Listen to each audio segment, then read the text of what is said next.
نحمدہ ونصلی ونسلم علی رسولہ الکریم، اما بعد۔ شادی کی رات جو ہے بہت اہم رات ہوتی ہے۔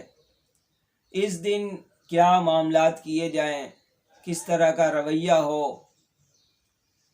تو پہلی بنیادی بات یہ ہے کہ ایک لڑکی اپنا خاندان چھوڑ کر، اپنے ماں باپ کا گھر چھوڑ کر، اپنے بھائیوں کا مان چھوڑ کر، سب کچھ چھوڑ کر ایک شوہر کے، ایک لڑکے کے، ایک مرد کے حوالے ہوئی ہے۔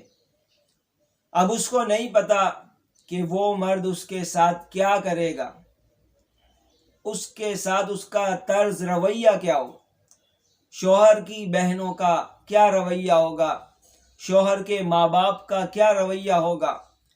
اب وہ بیچاری اپنے سگے رشتہ داروں کو چھوڑ کر ایک نئے خاندان میں بسنے کے لیے آتی ہے۔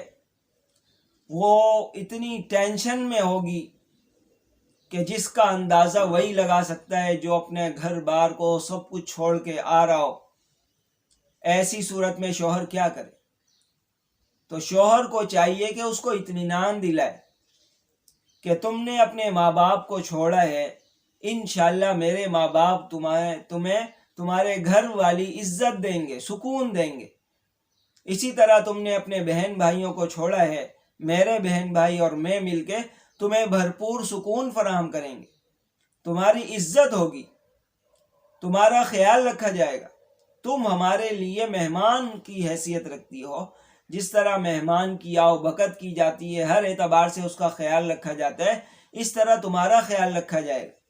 شادی والی رات دھمکیاں دینا یہ مردانگی کی نشانی نہیں ہے کہ دھمکی دی جائے کہ اس ٹائم یہ کرنا ہوگا ورنہ یہ ہو جائے گا، ماں باپ کی عزت کرنی ہوگی، ماں باپ کے لیے کھانا پکانا ہوگا، یہ کرنا ہوگا، بہنوں کے ساتھ اس طرح رویہ رکھنا ہوگا، گھر میں اس طرح رہنا ہوگا، اس وقت اٹھنا ہوگا، اس وقت بیٹھنا ہوگا، یہ کرنا ہوگا، یہ نہیں کرنا ہوگا۔ یہ سب شادی والی رات نہیں۔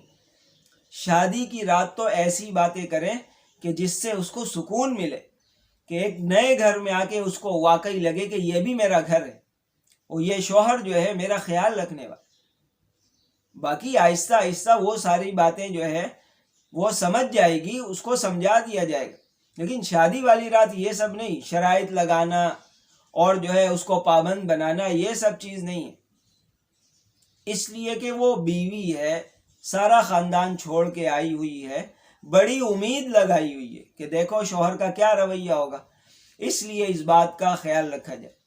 دوسری بات یہ کہ اس دن بیوی سے ملاقات ہو یا نہ ہو، کیونکہ آج کل زمانہ بہت ہائی چل رہا ہے، سب کا نیٹ سے تعلق ہے، سارے معاملات سب کو پتہ ہے، تو اس رات کو بیوی سے ضرور ملاقات کی جائے۔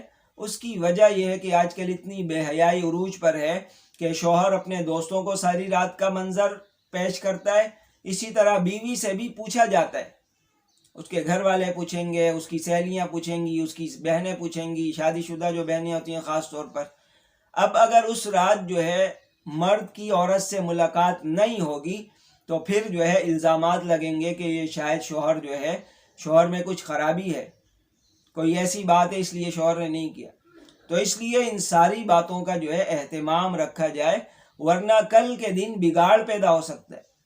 اور جو ہے میں نے بتا دیا کہ بیوی جب بن جاتی ہے، نکاح ہو جاتا ہے، اس کے بعد شیطان کی کوشش یہ ہوتی ہے کہ یہ رشتہ کسی طرح ختم ہو جائے، چھوٹی چھوٹی باتوں کو بڑی بڑی بات بنا کر، بڑے بڑے ایشو بنا کر اس کی کوشش ہوگی کہ رشتہ توڑ دیا جائے۔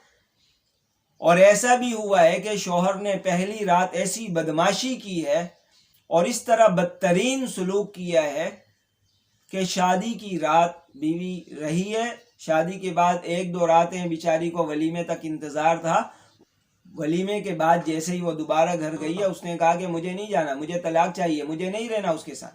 دو تین رات جو رہی اس نے برداشت کیا کہ اگر میں نے بول دیا کہ میں نہیں رہوں گی تو پھر جو ہے نا یہ تو جانے ہی نہیں دے گا، اس لیے اس نے 2-3 دن برداشت کیا۔ واللہ عالم اس کے ساتھ کون سی ایسی بدسلوکی ہوئی۔ اس کا شوہر بتا رہا تھا کہ پتہ نہیں ایک مجھ سے غلطی ہو گئی تھی تو میں نے اس کی معافی تلافی بھی کر لی تھی، لیکن اس طرح کا خطرناک رویہ تھا جس کی وجہ سے بیوی کے سارے ارمان ٹوٹ گئے اور اس نے کہا کہ بھاڑ میں جائے ایسا شوہر، لہذا یہ واقعہ مشہور ہے، کشتن بروز اول، ایک آدمی تھا، اس کی شادی ہوئی، اس نے جو ہے ایک بلی کو ایسا کھینچ کے مارا، بیوی پوری زندگی ڈر کے رہی۔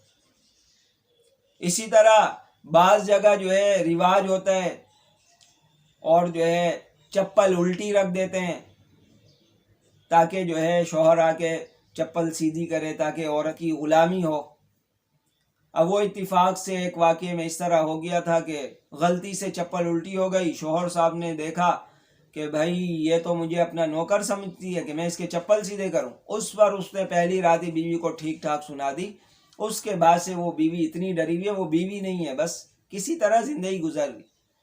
تو یہ جو زندگی ہے شادی کے بعد، آپ صلی اللہ علیہ وسلم نے فرمایا حضرت جابر رضی اللہ تعالیٰ عنہ کو، تم اس کے ساتھ کھیلتے وہ تمہارے ساتھ کھیلتے۔ یہ ہنسی مذاق کی زندگی ہے، ایک پاکیزہ زندگی ہے، ایک دوسرے کو سمجھنے کی زندگی ہے، ایک دوسرے کے ساتھ اچھا برتاؤ کرنے کی زندگی ہے، ایک دوسرے کا دل جیتنے کی زندگی۔ یہ شادی والی زندگی۔ یہ کیا کہ شوہر جو ہے، ایسے شوہر بھی ہیں جو کبھی زندگی بھر عورت کی طرف مسکرا کر نہیں دیکھتے۔ اور میں بتاتا ہوں کہ شادی کی پہلی رات یادگار رات ہوتی ہے، عورت اس رات کو ایک ایک پوائنٹ کی بات یاد رکھتی ہے۔ میری شادی ہوئی، بعد میں کچھ اونچ نیچ ہوئی بہرحال، لیکن شادی کی رات جو میں ہنستے مسکراتے کمرے میں گیا، وہ آج تک میری بیوی کو یاد ہے کہ آپ بالکل ہنستے مسکراتے کمرے میں داخل ہوئے تھے۔ تو یہ سب چیزیں ہوتی ہیں۔ مرد ایسا رویہ رکھے کہ عورت کو پتہ چلے کہ یہ میرا واقعی سر کا تاج ہے، یہ میری عزت کا رکھوالا ہے، یہ میری ضروریات پوری کرنے والا ہے، یہ میرا خیال رکھنے والا ہے، یہ میں روٹھ جاؤں تو یہ مجھے منانے والا ہے۔ اس طرح کی زندگی کا آغاز کریں شادی کی رات، انشاءاللہ پھر دیکھیں یہ بیوی آپ کے ساتھ وفادار رہے گی، یہ آپ کے قدم سے قدم ملا کر چلے گی اور آپ کی عزت کا خیال رکھے گی، اور انشاءاللہ آپ کے خاندان کی عزت کی بھی لاج رکھے گی۔ اللہ تعالی ہم سب کو بہترین انداز میں حقوق اور آداب کی رعایت کرتے ہوئے زندگی بسر کرنے کی توفیق نصیب فرمائے۔